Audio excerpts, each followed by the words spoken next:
विक्रम बेताल की कहानी 4। बेताल राजा के कंधे पर सवार हो गया। राजा बोले, बेताल, आज तुम्हारी क्या कहानी ही। बेताल ने कहानी शुरू कर दी।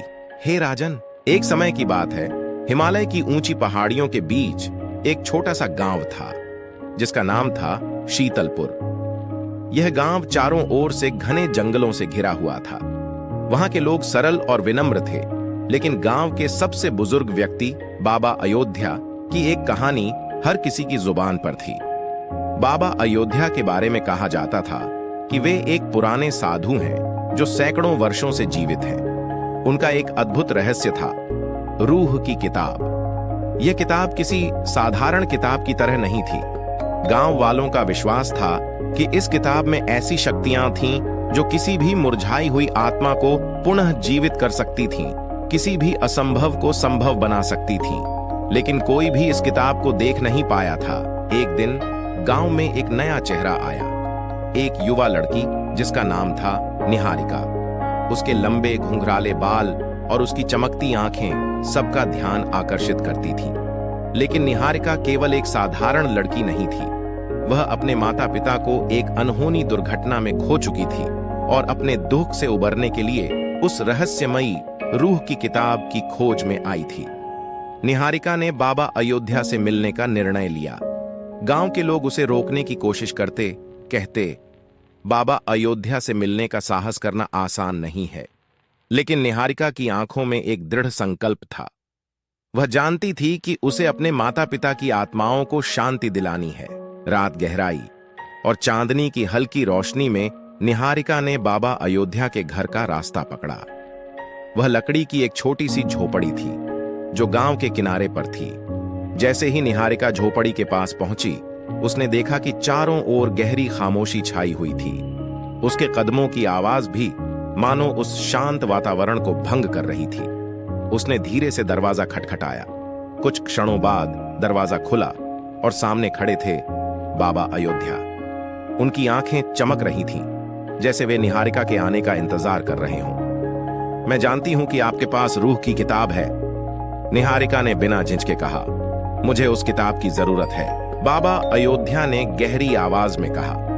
हर किसी को इस किताब की खोज रहती है, लेकिन यह किताब उन्हें ही मिलती है जो इसके योग्य होते हैं। निहारिका ने साहसपूर्वक कहा, मैं इसके लिए किसी भी परीक्षा के लिए तैयार हूं। बाबा ने मुस्कुराते हुए कहा, तो ठीक है, तुम्हारी परीक्षा शुरू होती है। अचानक बाबा ने अपनी छड़ी से जमीन पर एक मंत्र लिखा। एक तेज हवा चली और निहारिका खुद को एक गहरे जंगल में खड़ी पाई। यह कोई साधारण जंगल नहीं था। वहां हर पेड़, हर पौधा एक अलग तरह की शक्ति से भरा हुआ था। पेड़ों के पत्ते फुसफुसा रहे थे, जैसे वे आपस में बात कर रहे हों। जंगल के बीचों बीच एक विशाल पेड़ था जिसकी शाखाएं आकाश को छू रही थीं। पेड़ के नीचे एक बूढ़ी महिला बैठी थी जिसके बाल बर्फ जैसे सफेद थे। उसने निहारिका की ओर देखा और कहा, तुम्हें यहां तक पहुंचने के लिए 3 प्रश्नों के उत्तर देने होंगे। अगर तुम सही उत्तर दे सकी तो आगे का रास्ता तुम्हारे लिए खुल जाएगा। पहला प्रश्न था, जीवन का सबसे बड़ा सत्य क्या है? निहारिका ने सोचा और फिर उत्तर दिया, मृत्यु। महिला मुस्कुराई और कहा, ठीक है। दूसरा प्रश्न था, सबसे कठिन यात्रा कौन सी है? निहारिका ने कुछ देर सोचा और फिर कहा, हृदय की यात्रा, जहां हमें खुद को जानना होता है। महिला ने सिर हिलाया, बहुत अच्छा। अंतिम प्रश्न था, प्यार और विश्वास में से कौन अधिक शक्तिशाली है? निहारिका ने आत्मविश्वास से उत्तर दिया, दोनों एक ही सिक्के के 2 पहलू हैं। बिना विश्वास के प्यार अधूरा है और बिना प्यार के विश्वास कमजोर। महिला ने खुशी से हंसते हुए कहा, तुम्हारा उत्तर सही है। तुमने अपनी पहली परीक्षा पार कर ली है। अब जाओ और उस छाया के पार जाओ जहां तुम्हारा दूसरा परीक्षण तुम्हारा इंतजार कर रहा है। निहारिका ने महिला का धन्यवाद किया और आगे बढ़ी। अब उसने एक घनी छाया देखी। वहां एक विशाल दर्पण था जो उसकी ही परछाई को दर्शा रहा था। जैसे ही निहारिका उसके पास पहुंची, दर्पण ने उससे कहा, यदि तुम अपनी परछाई को हरा सकती हो तो तुम्हें रूह की किताब मिलेगी। निहारिका ने अपनी परछाई को देखा। वह उसकी हर हरकत को दोहरा रही थी, लेकिन जल्द ही वह परछाई निहारिका से तेज हो गई। और उसकी हर चाल को आगे ही पकड़ने लगी। निहारिका समझ गई कि यह उसकी अपनी असुरक्षाएं हैं, उसके डर जो उसकी राह में बाधा बन रहे थे। उसने अपनी आंखें बंद कीं और गहरी सांस ली। उसने सोचा, मैं खुद को जानती हूं, अपने डर को स्वीकारती हूं और मैं उन्हें जीत सकती हूं। जैसे ही उसने अपने डर को स्वीकार किया, उसकी परछाई धुंधली पड़ने लगी और अंत में गायब हो गई। दर्पण की आवाज आई, तुमने खुद को जीत लिया, अब तुम अंतिम परीक्षा के लिए तैयार हो। आखिरी परीक्षा एक गुफा के अंदर थी, जहां चारों ओर अंधेरा था।